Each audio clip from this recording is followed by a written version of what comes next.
ஸ்தோத்திரம் தகப்பனே. நன்றியோடு துதிக்கிறோமே, ஸ்தோத்திரிக்கிறோம் ராஜா.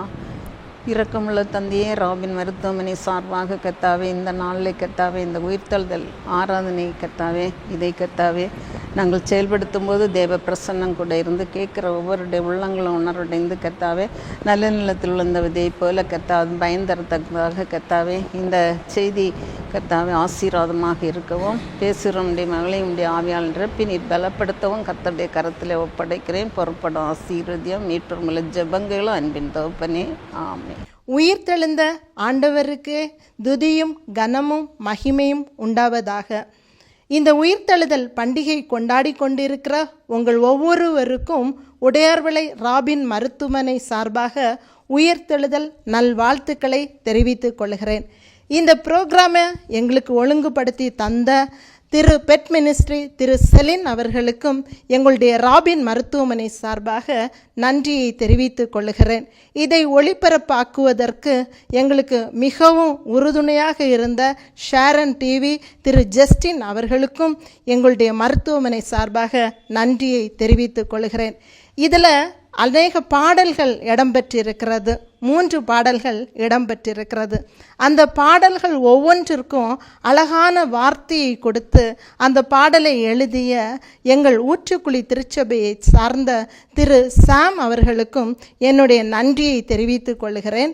இந்த பாடலுக்கு மியூசிக்கை அமைத்து தந்த எங்களுடைய திருச்சபையை சார்ந்த முன்னாள் செயலாளர் திரு நெல்சன் அவர்களுக்கும் எங்களுடைய மருத்துவமனை சார்பாக நன்றியை தெரிவித்துக் கொள்கிறேன். உண்மையிலே கிறிஸ்து உயிரோடு எழும்பினார். இது உங்கள் ஒவ்வொருவருக்கும் ஆசீர்வாதமாக இருக்கும். தேவனுடைய நாமத்தை நாங்கள் இணைந்து மகிமைப்படுத்துவதற்கு என் தேவன் எங்களுக்கு தந்த இந்த கிருபைக்காக என் தேவனுக்கே கொடாகொடி ஸ்தோத்திரத்தையும் நன்றியும் ஏறெடுக்கிறேன். ஆமீன்.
கல்லை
எழுந்தார், இயேசு வென்று எழுந்தார்.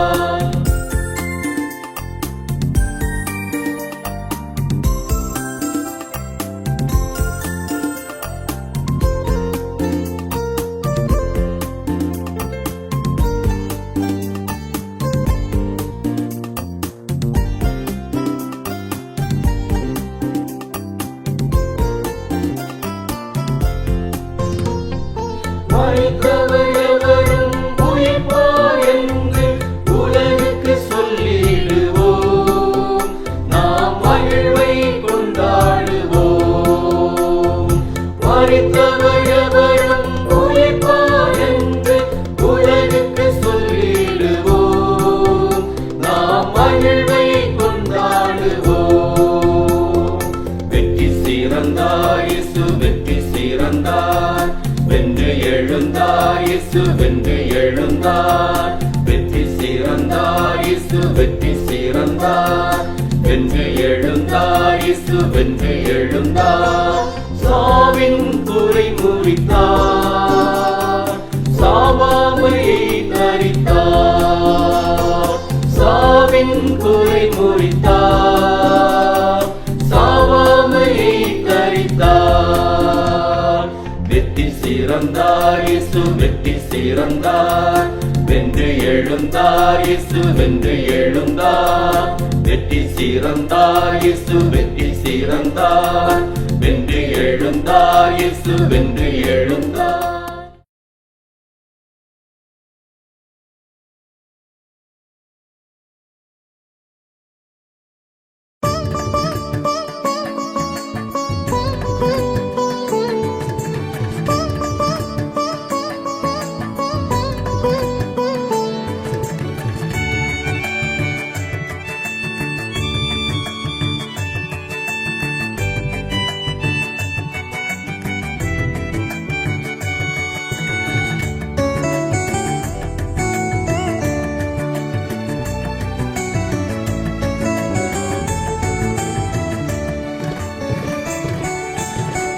இயேசு ராஜா உயிர்த்தெழுந்தார், மரணத்தின் கூரை முறித்தெழுந்தார். இயேசு ராஜா உயிர்த்தெழுந்தார், மரணத்தின் கூரை முறித்தெழுந்தார். சொன்னபடியே மரித்தார், உயிர்த்தார். சொன்னபடியே மரித்தார், உயிர்த்தார். மூன்றாம் நாளில் முத்திரை உடைத்தார். பூமி அகம்பிட காவலம் நடுங்கிட, பூமி அகம்பிட காவலம் நடுங்கிட, மன்னவர் இயேசு எழுந்துவிட்டார். கல்புரண்டோட கயவர் திண்டாட, கல்புரண்டோட கயவர் திண்டாட, கர்த்தர் வென்றெழுந்தார். இயேசு ராஜா உயிர்த்தெழுந்தார், மரணத்தின் கூரை முறித்தெழுந்தார்.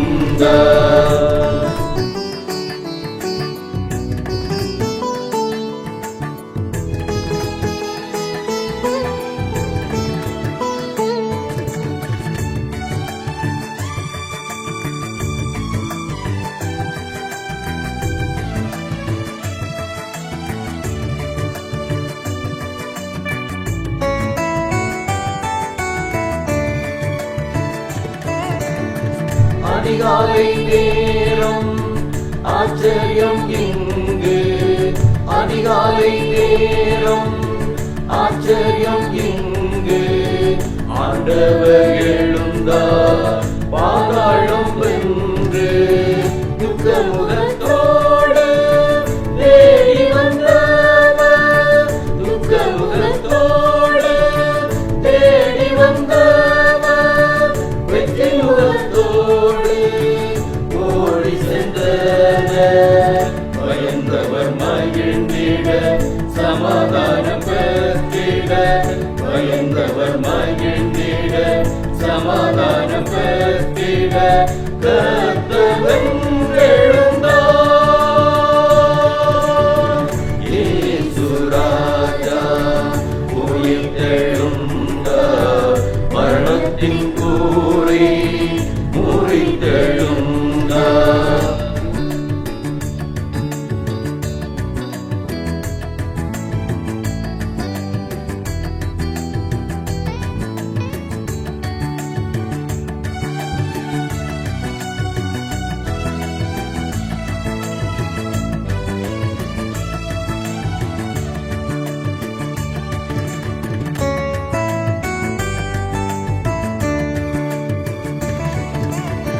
மகதலேனா மரியாள் கர்த்தரை கண்டாள். மகதலேனா மரியாள் கர்த்தரை கண்டாள். பிரபுரி என்றழைத்து மகிழ்ந்து நின்றாள். சீஷர்கள் பார்த்தனர், பரவசம் அடைந்தனர்.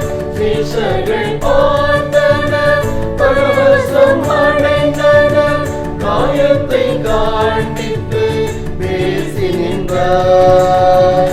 உயிர்ப்பின் நம்பிக்கையை உலகுக்கு கொடுத்திட, உயிர்ப்பின் நம்பிக்கையை உலகுக்கு கொடுத்திட கர்த்தர் எழுந்தார்.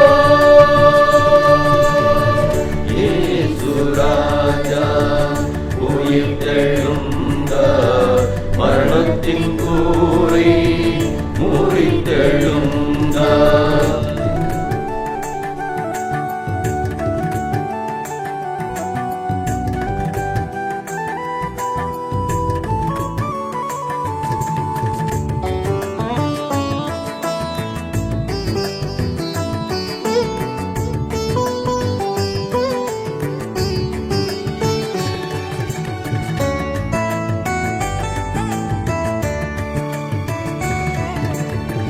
பாதாள வல்லமையை இயேசுவே கொண்டார்.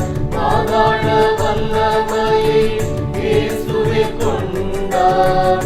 மரண பயத்தினின்று விடுதலை கொடுத்தார். அலைகளின் முகத்தை உடைத்து போட்டார். அலைகளின் முகத்தை உடைத்து போட்டார். அடிமைத்தனத்தை அகற்றி விட்டார்.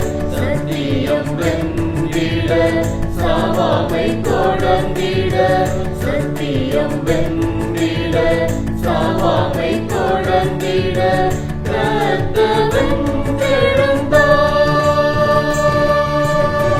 இயேசு ராஜா உயிர்த்தெழுந்தார், மரணத்தின் கூரை முறித்தெழுந்தார். இயேசு ராஜா உயிர்த்தெழுந்தார், மரணத்தின் கூரை முறித்தெழுந்தார். சொன்னபடி மரித்தார் உயிர்த்தார். சொன்னபடி மரித்தார் உயிர்த்தார். மூன்றாம் நாளில் முத்திரை உடைத்தார். பூமி அதிர்ந்திட காவலும் நடந்திட, பூமி அதிர்ந்திட காவலும் நடந்திட மன்னவர் இயேசு எழுந்து விட்டார். கல்புரண்டோட கயவத்தின் நாட, கல்புரண்டோட கயவத்தின் நாட கர்த்தர் எழுந்தார். இயேசு ராஜா உயிர்த்தெழுந்தார், மரணத்தின் கூரை முறித்தெழுந்தார். இயேசு ராஜா உயிர்த்தெழுந்தார், மரணத்தின் கூரை முறித்தெழுந்தார். கர்த்தருடைய பரிசுத்த நாமத்திற்கு மகிமை உண்டாவதாக. இந்த நாளிலும் தேவன் நம்மோடு பேசும்படி தெரிந்து கொண்ட ஜீவனுள்ள தேவனுடைய வார்த்தை யோவான் 20 அதிகாரம் 19 வசனம். இயேசு வந்து நடுவே நின்று உங்களுக்கு சமாதானம் என்றார். இயேசு வந்து நடுவே நின்று உங்களுக்கு சமாதானம் என்றார். இந்த வார்த்தையின் மூலம் தேவன் நம்மோடு பேசும்படி ஒரு நிமிஷம் தலைவணங்கி ஜெபிப்போம்.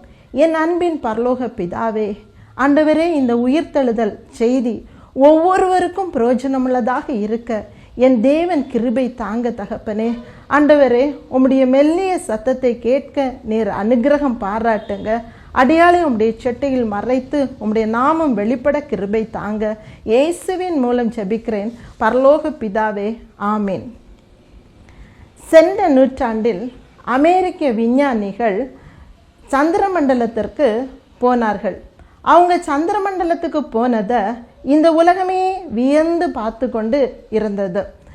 இவங்க சந்திரமண்டலத்துக்கு போனதை இந்த நாள் வரை பேசக்கூடிய ஒன்றாக தான் காணப்படுகிறது. இந்த சந்திரமண்டலத்துக்கு போனவங்க அங்கே போய் நாங்கள் உலக சமாதானத்திற்காக வந்தோம் அப்படின்னு சொல்கிற ஒரு பதத்தை எழுதிய ஒரு போர்டை அங்கே வைத்து விட்டு வந்தார்கள். உலக சமாதானத்துக்காக வந்தோன்னு சொல்கிறது ஒரு வேடிக்கையாக இருக்கிறது. இந்த உலகத்திலேயே சமாதானம் இல்லை. ஆனால் இவங்க சந்திரமண்டலத்தில் போய் உலக சமாதானத்திற்காக வந்தோம் என்று கூறுகிறார்கள். இந்த 2ஆம் உலக போருக்கு பிறகு இந்த உலகத்தில் யுத்தங்களும் யுத்தங்களினால சமாதான கேடுகளும் அழிவுகளும் தான் நடந்து கொண்டே இருக்கிறது. வல்லரசு நாடுகளாக திகழுகிற அமெரிக்காவானாலும் சரி, ரஷ்யாவானாலும் சரி, இந்த யுத்தத்தை நிறுத்துவதற்கு யாரும் முற்படவில்லை. எல்லாரும் யுத்தத்தில் ஈடுபாடு தான் காட்டுகிறார்கள். இன்னைக்கு விண்வெளிக்கு போகிறதுலையும் வல்லரசு நாடுகள் போட்டி போடுகிறது. அதுக்கு கூட அநேக சின்ன நாடுகளும் போட்டி போட்டு கொண்டே தான் இருக்கிறது. உலகத்திலையும் போட்டி தான், விண்ணரசுக்கு போகிறதுலையும் போட்டி தான். இன்னைக்கு சமாதானம் அப்படின்னு சொல்கிற வார்த்தை உலகத்தில் மக்களால் எல்லாரும் அடிக்கடி யூஸ் பண்ணுற ஒரு வார்த்தையாக தான் இருக்கிறது. அரசியல் தலைவர்களானாலும் சரிதான், மத தலைவர்களானாலும் சரிதான், இந்த சமாதானம் அப்படின்னு சொல்கிறத அவங்க உபயோகப்படுத்துகிறாங்க. இன்னைக்கு இந்த உலகத்தில் சமாதானம் மனுஷனை விட்டு தூர போய்கொண்டே இருக்கிறது.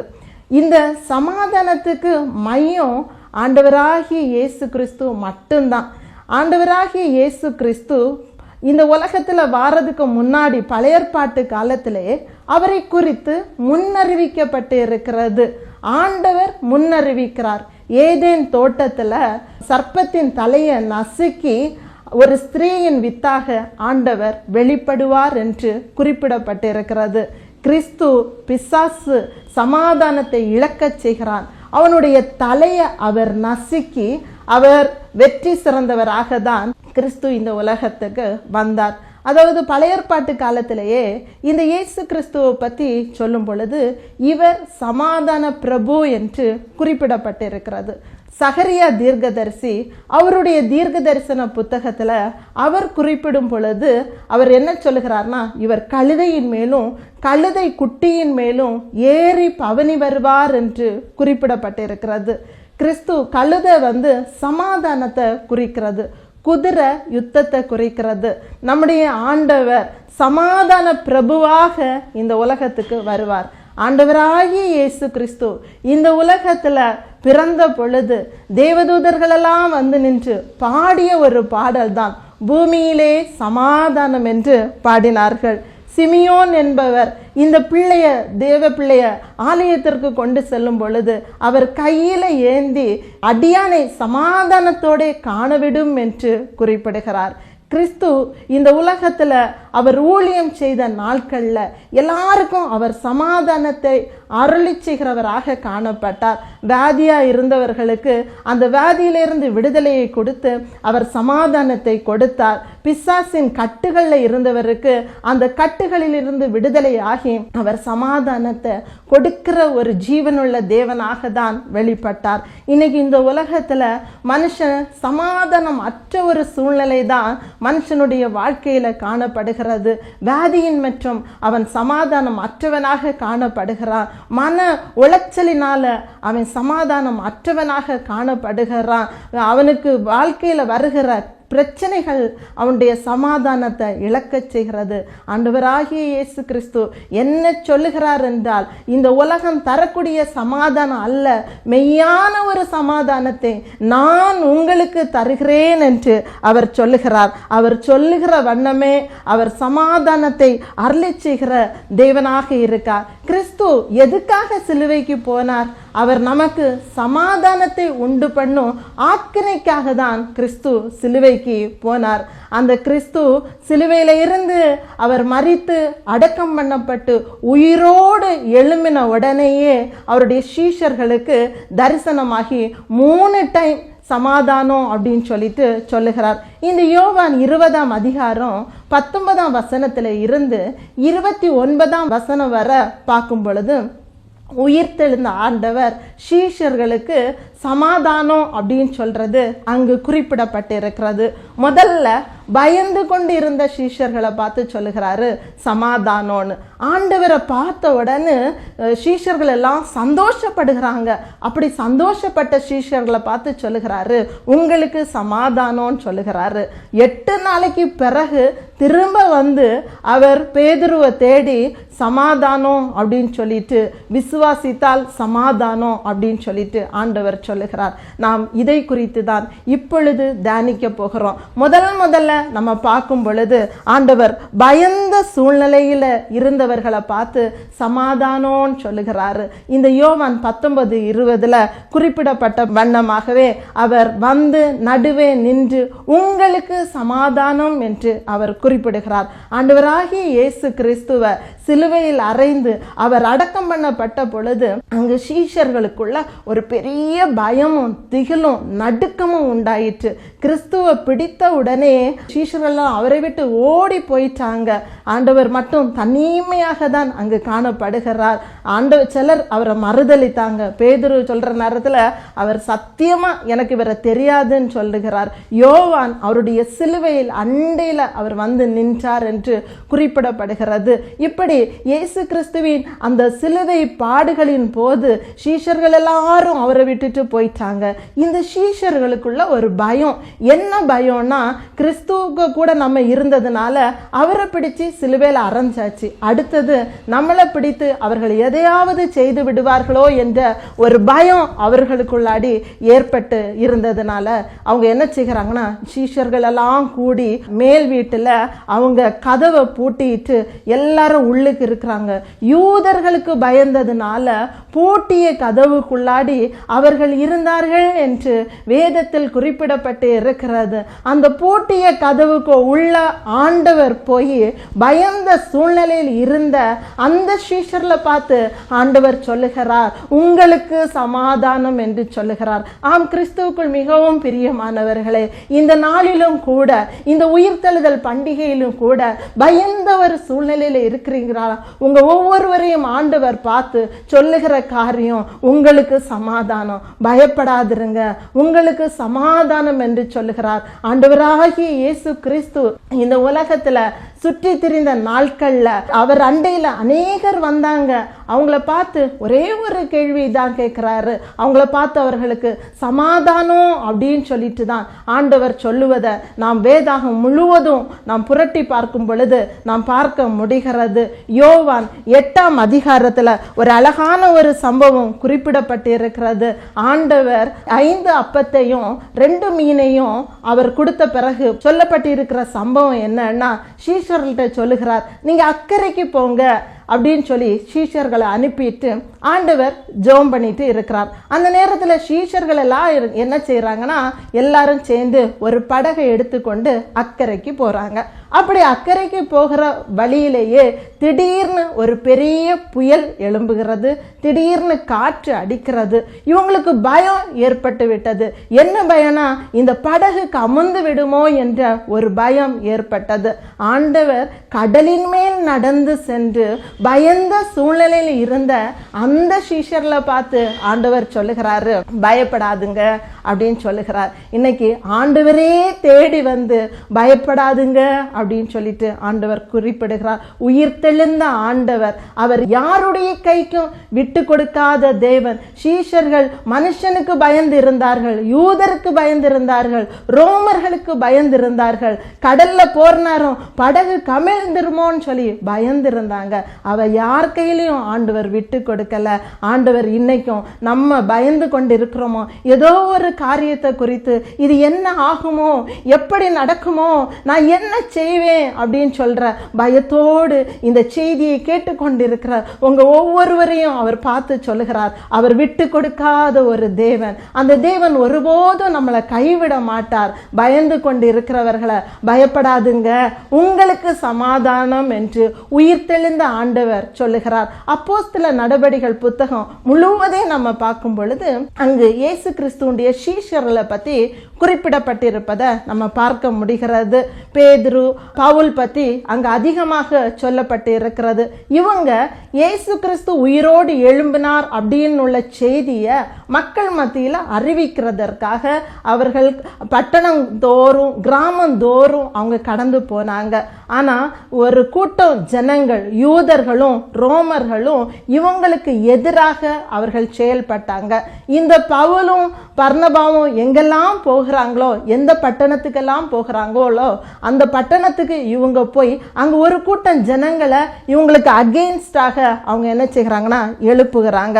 இப்படி அவங்களுடைய ஊழிய பாதையில ஒரு நெருக்கம், ஒரு பயமான ஒரு சூழ்நிலையிலும் ஆண்டவர் அவங்க பக்கத்துல நின்று அவங்களுக்கு பலம் கொடுத்து அவங்களுடைய ஊழியத்தை ஆசீர்வதித்து ஆண்டவர் பெருக செய்து பயத்தை நீக்கி ஆசீர்வாதத்தை அருளுகிற ஒரு தேவனாக இருக்கிறார். இன்னைக்கு நம்முடைய சூழ்நிலைகளை பார்த்து நீங்க பயப்படாதுங்க.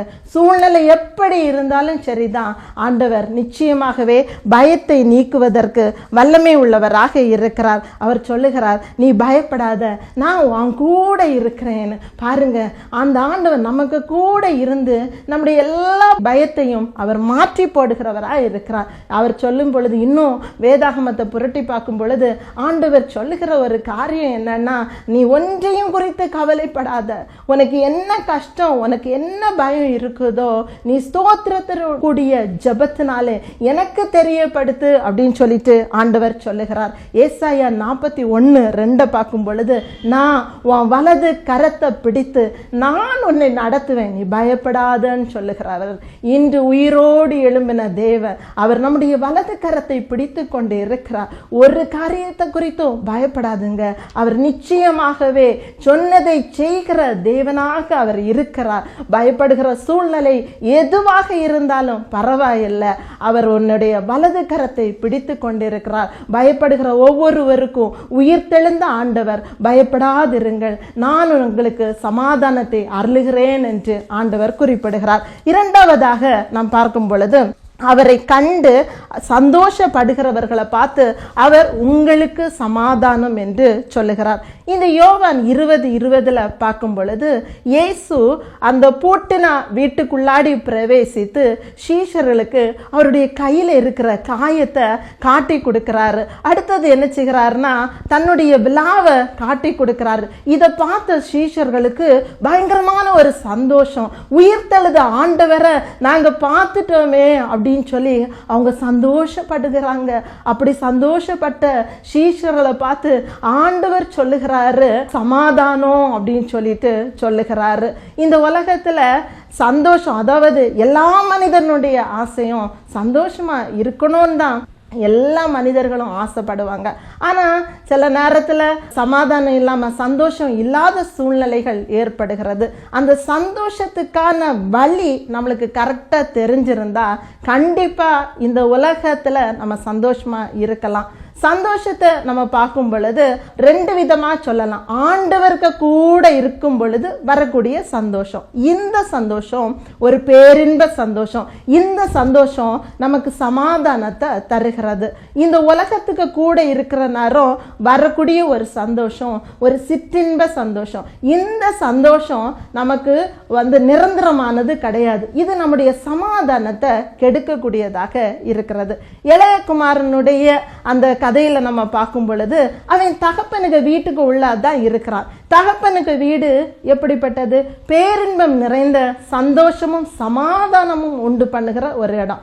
அங்க இருந்துகிட்டு உலகத்தை அவன் எத்தி பார்க்கிறான். அவன் என்ன நினைக்கிறானா, இந்த உலக சந்தோஷம் நிலையானது நிரந்தரமானது என்று சொல்லி அவன் உலக சந்தோஷத்தை ஆசைப்பட்டு அவன் தகப்பன் வீட்டில் இருந்து அவனுக்கு வேணும்னு உள்ளதெல்லாம் எடுத்துட்டு உலகத்துக்கு கூட போகிறான். கொஞ்ச நாள் சந்தோஷமா தான் இருந்தான், எந்த குறையும் இல்லை. ஆனா அந்த சந்தோஷம் அவனுக்கு நிரந்தரமானதாகவே இல்லை. என்ன நடந்ததுன்னா, அவனுடைய ஃப்ரெண்ட்ஸ் எல்லாம் அவனை விட்டுட்டு போயிட்டாங்க. அடிப்படை தேவைகளுக்கே அவன் கஷ்டப்படுகிறான். அவன் சாப்பாட்டுக்கு கஷ்டப்பட்டு பன்றிகள் தின்றத அவன் தின்னான் அப்படின்னு சொல்லிட்டு வேதத்துல குறிப்பிடப்பட்டு இருக்கிறது. அவன் கிறிஸ்துவுக்குள் பிரியமானவர்களே, உலக சந்தோஷம் நிலையானது கிடையாது. இவன் என்ன செய்யறானா, திரும்ப அந்த பேரின்ப சந்தோஷத்துக்கு உள்ளாடி போக ஆசைப்பட்டு தகப்பனிடத்துல போகிறான். தகப்பே தன்னுடைய மகன் வருவதை நினைத்து அவனை அணைத்து கொண்டு பெரிய விருந்தே ஆயத்தப்படுத்தி அவனை இந்த உலக சந்தோஷம் மாயை, இந்த பேரின்ப சந்தோஷத்துக்கு வா அப்படின்னு சொல்லிட்டு தகப்பன் அவனை ஏற்றுக்கொள்ளுகிறான். இன்னைக்கு இந்த உலகத்துல நாமும் அப்படிப்பட்டவர்களாக தான் இருக்கிறோம், கிறிஸ்தவர்களாக இருக்கிறோம்.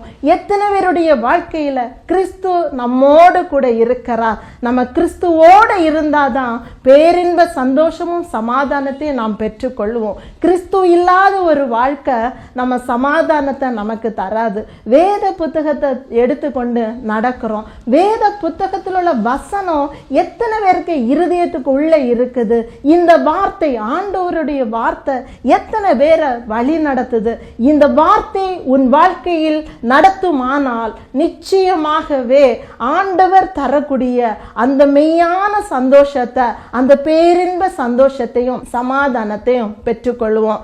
இந்த வேத புத்தகத்துல ஞானி யாருன்னு கேட்டா சாலோமோன் என்று சொல்லுவார். அந்த ஞானத்துல சிறந்த அந்த சாலோமோன் கூட இந்த உலக சந்தோஷத்தை எல்லாம் நல்லா அனுபவிச்சுட்டு அவர் என்ன சொல்லுகிறார்னா, அதாவது உலக சந்தோஷத்துல எனக்கு என்ன வீடு வேணும், நான் வீடை கட்டினேன், திராட்சை தோட்டத்தை அமைத்தேன், அரண்மனையை கட்டினேன், என் கண்ணுக்கு எதெல்லாம் நல்லா தெரிஞ்சதோ அது எல்லாவற்றையும் நான் அனுபவித்தேன். என் இருதயத்துக்கு இது வேண்டாம் அப்படின்னு எதையும் நான் விலக்கி வைக்கல.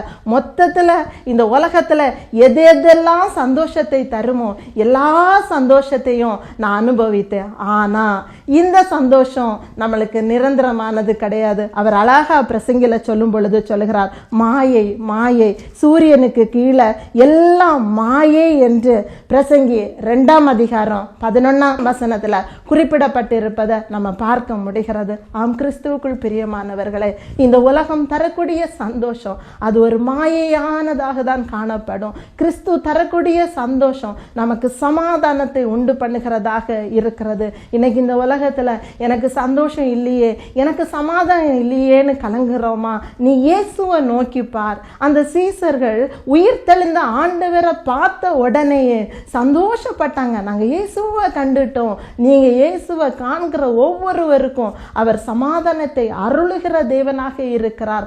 ஆயத்துறையில வேலை செய்த சகையுடைய வாழ்க்கையை பார்க்கும் பொழுது அவனுக்கு பதவி அவனுக்கு சந்தோஷத்தை கொடுக்கல.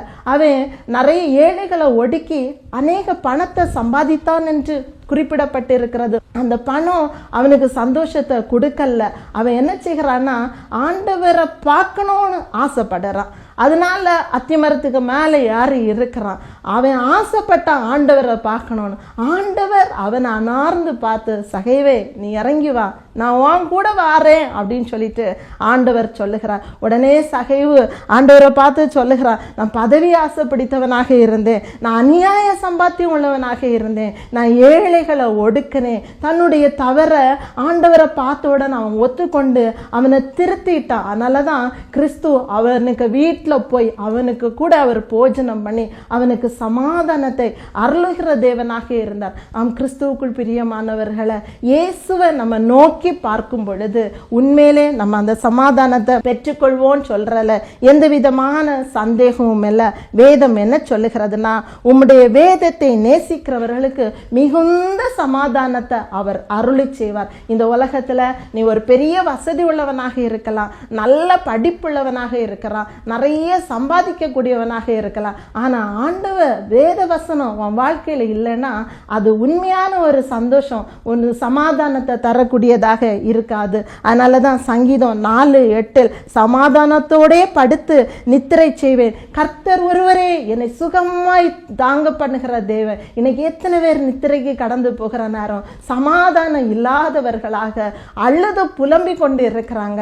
சமாதானத்தை தருகிற ஆண்டவராகிய இயேசு கிறிஸ்து இன்னைக்கு உயிரோடு எழும்பி இருக்கிறார். விசுவாசிங்க, அந்த ஆண்டவர் நிச்சயமாகவே சமாதானத்தை தந்து உங்களை சமாதானத்தோடு தூங்க பண்ணுகிற தேவனாக இருக்கிறார். மூன்றாவதாக விசுவாசித்தவர்களுக்கு சமாதானம். இந்த யோவான் 20:26 பார்க்கும் பொழுது மறுபடியும் 8 நாளைக்கு பின்பு இந்த சீஷர்கள் எல்லாம் கூடி இருந்த இடத்துல உயிர்த்தெழுந்த ஆண்டவர் வந்து, தோமாவும் அந்த நேரத்தில் அங்க இருக்கிறாரு, அவரை பார்த்து உங்களுக்கு சமாதானம் ஆண்டவர் சொல்லுகிறார். முதல் டைம் ஆண்டவர் சீஷர்கள் இடத்துல உங்களுக்கு சமாதானம்னு சொல்ற நேரத்துல தோமா அங்க கிடையாது. தோமாட்ட சீஷர்கள் சொன்னாங்க, உயிர்த்தெழுந்த ஆண்டவரை நாங்க பார்த்தோம் சொல்ற நேரத்துல தோமாவால நம்பவும் முடியல, நம்பாம இருக்கவும் முடியல. அந்த சூழ்நிலையில இருந்த தோமாவை பார்த்து தான் ஆண்டவர் மறுபடியும் வருகிறார். 8 நாளைக்கு பின்பு தோமாட்ட சொல்லுகிறார், உன் கைய எடுத்து என் கைய பாரு, ஆணி பாய்ந்த என் கரத்தை பாரு, எனக்கு விழாவை நீ பாரு, ஈட்டி பாய்ந்த என்னுடைய விழாவை தொட்டு பாரு அப்படின்னு சொன்ன உடனே அந்த தோமா என்ன சொல்லுகிறார், என் ஆண்டவரே என் தேவனே என்று சத்தமிட்டு அவன் அழுதான் என்று குறிப்பிடப்பட்டிருக்கிறது. நான் சும்மா இல்லை ஆண்டவரே, நான் உங்களை சந்தேகப்பட்டு விட்டேன் அப்படின்னு சொல்லிட்டு ஆண்டவர் சொல்லுகிறார். விசுவாசிக்கிறவர்களுக்கு சமாதானம் என்று ஆண்டவர் குறிப்பிடுகிறார். கிறிஸ்துவுக்குள் மிகவும் பிரியமானவர்களே, ஆண்டவராகிய இயேசு கிறிஸ்து இந்த உலகத்துல சுற்றி திரிந்த நாட்கள்ல திரளான ஜனங்கள் அவரை பார்க்கறதுக்கு ஓடி ஓடி வந்தாங்க. அவங்களெல்லாம் பார்த்து ஒரே ஒரு கேள்விதான் ஆண்டவர் கேட்கிறார், நான் இதை செய்வேன் என்று நீ விசுவாசிக்கிறாயா என்று ஆண்டவர் கேட்கிறார். அந்த விசுவாசிக்கிறவங்களுக்கு தான் ஆண்டவர் சமாதானத்தை அருளி செய்கிற தேவனாக இருக்கிறார். லூக்கா 8ஆம் அதிகாரத்துல ஒரு ஸ்திரீயுடைய விசுவாசத்தை பத்தி அங்கு குறிப்பிடப்பட்டு இருக்கிறது. 18 வருஷமா பெரும்பாடு உள்ள ஒரு ஸ்திரீ, அவ என்ன செய்கிறா, மருத்துவர்கிட்ட போறா, அவ பார்க்காத வைத்தியம் கிடையாது. அப்படிப்பட்ட சூழ்நிலையில 18 வருஷமா இந்த வியாதியில இருந்து எனக்கு ஒரு விடுதலை கிடைக்கவில்லையே என்று இயேசுக்கு கிட்ட வந்தா விடுதலை கிடைக்கும்னு சொல்ற ஒரு விசுவாசம் அவளுக்கிட்ட இருந்தது. அவ என்ன செய்கிறான்னா இயேசுவை பார்க்க வருகிறா. இயேசுவோ திரள் கூட்ட ஜனங்களோடு அவர் போய் கொண்டிருக்கிறார். அந்த கூட்டத்துக்குள்ள நுழைஞ்சி ஆண்டவருடைய வஸ்திரத்தின் ஓரத்தை அவ தொடுறா. தொட்ட உடனேயே அவ சுகத்தை பெற்றுக்கொண்டார். கிறிஸ்து என்ன சொல்லுகிறார்னா, உன் விசுவாசம் உன்னை ரட்சித்தது, நீ சமாதானத்தோடே போ என்று அவர் சொல்லுகிறார். அந்த விசுவாசம் தான் உனக்கு சமாதானத்தை தந்து, நீ என்கிட்ட வந்த கிடைக்கும்னு நீ விசுவாசித்த, நீ சமாதானத்தை பெற்றுக்கொண்டா. அதே மாதிரி தான் நம்ம பழைய ஏற்பாட்டு காலத்துல அன்னாளுடைய வாழ்க்கையை நம்ம பார்க்கும்போது கவலையும் சஞ்சலமும் வருத்தமும் நிறைந்த ஒரு வாழ்க்கை தான் இந்த அன்னாள் வாழ்ந்து கொண்டிருந்தாள். பண்டிகை தோறும் அவளுடைய சக்கலத்தை இவளுக்கு பிள்ளை இல்லையே என்பதற்காக பரியாசம் பண்ணி அவளை பேசி கொண்டு இருந்தாள். ஆனா ஒரு நாள் இந்த அன்னாள் என்ன செய்தார்னா, ஒரு பண்டிகை தினத்து அன்று அவள் விசுவாசத்தோடு ஆண்டோருடைய சமூகத்துக்கு கடந்து போனார். நான் விசுவாசிக்கிறவர், எனக்கு குழந்தையை தருவதற்கு வல்லமை உள்ள தேவன் என்று அவள் விசுவாசத்தோடு போகிறார். விசுவாசத்தோடு அவள் ஜெபம் பண்றா. ஜெபம் பண்ணிட்டு எழும்பி வரும் பொழுது வேதம் என்ன சொல்லுகிறான்னா, அதன் பிறகு அவள் துக்க முகமாக இருந்தது இல்லை என்று குறிப்பிடப்பட்டிருக்கிறது. கிறிஸ்துவுக்குள் பிரியமானவளே, பிரியமானவளே, விசுவாசம் அவளை துக்கமாக்கல. விசுவாசித்ததுனால ஆண்டவர் ஒரு பெரிய ஒரு தீர்க்க தரிசிய அவளுடைய கர்ப்பத்துல குறித்து அவ ஆச்சரியப்படுற அளவுக்கு சமாதானத்தை கொடுத்து ஆண்டவர் வழி நடத்துகிறவராக இருக்கிறார். அதனாலதான் வேதம் என்ன சொல்லுகிறதுனா, நம்முடைய விசுவாசம் தான் உலகத்தை ஜெயிக்கிற ஜெயம். இன்னைக்கு நம்ம நினைக்கலாம், பணம் இருந்தா இந்த உலகத்தை ஜெயித்துடலான்னு, நம்மளுக்கு நல்ல படிப்பு இருந்தா இந்த உலகத்தை ஜெயிச்சிடலான்னு. இல்லை இல்லை, அதெல்லாம் என்னைக்குமே ஒரு தோல்வியை தான் உண்டு பண்ணும். அழகா சொல்லி இருக்கிறார் வேதம் சொல்லுகிறது, உலகத்தை ஜெயிக்கணும்னா உனக்கு விசுவாசம் வேணும்னு. ஏசாயா 26:3 ஒரு அழகான ஒரு வசனம் குறிப்பிடப்பட்டிருக்கிறது. உம்மை உறுதியாய் பற்றி கொள்ளும் மனதை உடையவன் உமையே நம்பியிருக்கிறபடியால் நீர் அவனை பூரண சமாதானத்தோடே காத்து கொள்ளும் என்று. ஆண்டவரை உறுதியா பற்றி கொள்ற இருதயம் இருக்கிறவர்களாக இருக்கணும். என் வாழ்க்கையில என்ன நடந்தாலும் சரி, என் தேவன் அனுமதிக்காம என் வாழ்க்கையில எந்த கஷ்டமோ எந்த நஷ்டமோ வராது. என்னுடைய தேவன் யார் கையில என்னை விட்டு கொடுக்க மாட்டார் என்ற விசுவாசம் நமக்கு இருந்தேன்னா நிச்சயமாகவே அதுல என்ன சொல்லியிருக்குன்னா, பூரண சமாதானம். சாதாரண ஒரு சமாதானம் இல்லை. ஆண்டவரை நீ விசுவாசிக்கும் பொழுது உனக்கு பூரண சமாதானத்தை அவர் அருளி செய்கிற தேவனாக இருந்தால், ஆம் கிறிஸ்துவுக்குள் மிகவும் பிரியமானவர்களே, பயந்து கொண்டிருந்த சீஷர்களை பார்த்து உங்களுக்கு சமாதானம் என்றால், ஆண்டவராகிய இயேசு கிறிஸ்துவை நோக்கி பார்த்த சீஷர்களை பார்த்து உங்களுக்கு சமாதானம் என்றால், 8 நாளைக்கு பின்பு திரும்பவும் தோமாவை தேடி வந்து விசுவாசி சமாதானம் என்று சொன்ன ஆண்டவர் இன்று உயிரோடு எழும்பி இருக்கிறார். அந்த உயிர் தெளிந்த ஆண்டவரை நீ விசுவாசித்தா என்றால் உன் வாழ்க்கையில் கண்டிப்பா சமாதானம் உண்டு. எப்படிப்பட்ட பிரச்சனைகளாக இருந்தாலும் எல்லாவற்றையும் மாற்றுவதற்கு ஆண்டவரால முடியும் அப்படின்னு சொல்லி விசுவாசிங்க. பயம் உங்களை விட்டு மாறட்டும். கிறிஸ்துவை நோக்கி பார்த்து விசுவாசத்தோடு கடந்து போகும் பொழுது நிச்சயமாகவே உயிர் தெளிந்த ஆண்டவர் உங்களுடைய வாழ்க்கையில் செயலாற்றுவார் என்பதில் எந்த விதமான சந்தேகமும் இல்லை. தேவன் தாமே நம்மை ஆசீர்வதிப்பாராக. ஆமீன். என் அன்பின் பரலோக பிதாவே, இந்த செய்தியின் மூலம் ஆண்டவர் ஒவ்வொருவரையும் ஆசீர்வதியும் தகப்பனே.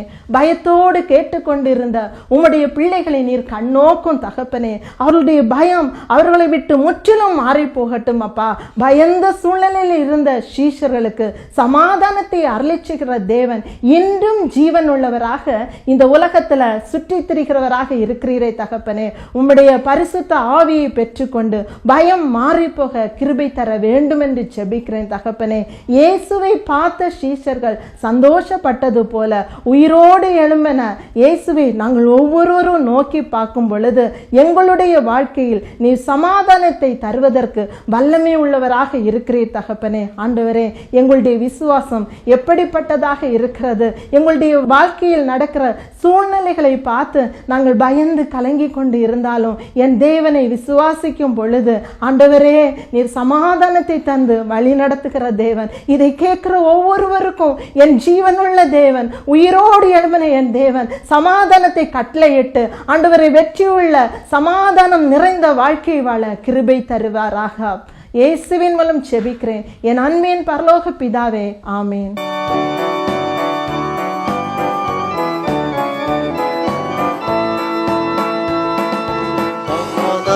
கர்த்தர் இயேசு உயிர்த்தெழுந்தா, சமாதானம் கொடுத்திட தேடி வந்தா. சமாதான கர்த்தர் இயேசு உயிர்த்தெழுந்தா, பயந்து நடுங்கி வாழ்பவர்க்கு சமாதானம் கொடுத்திட இயேசு உயிர்த்தா. சமாதான கர்த்தர் இயேசு உயிர்த்தெழுந்தார். அவிசுவாச எண்ணம் கொண்ட தோமாவும் விசுவாசித்து சமாதானம் பெற்றார். சமாதான கர்த்தர் இயேசு உயிர்த்தெழுந்தார். சமாதானம் கொடுத்திட தேடி வந்தார். சமாதான கர்த்தர் இயேசு உயிர்த்தெழுந்தார்.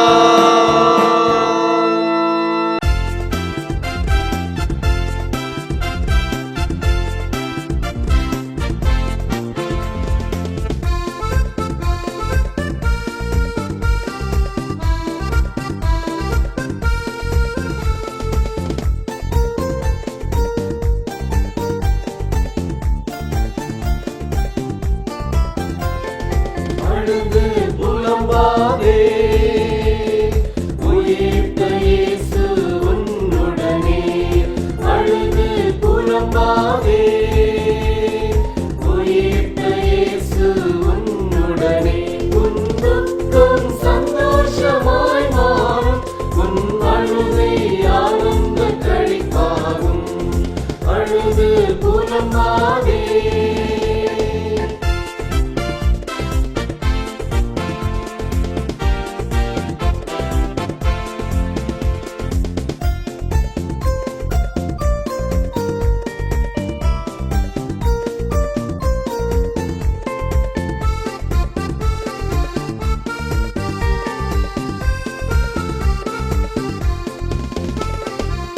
இயேசு உனது துக்கத்தை அறிகிறவர். இயேசு உனது தவிப்பை புரிகிறவர். உந்தன் உணர்வுகள் அவருக்கு தெரியும். தேடி வந்து காட்சி தருவார். அழுது புலம்பாதே. உயிர்த்த இயேசு உன்னுடனே. அழுது புலம்பாதே. உயிர்த்த இயேசு உன்னுடனே.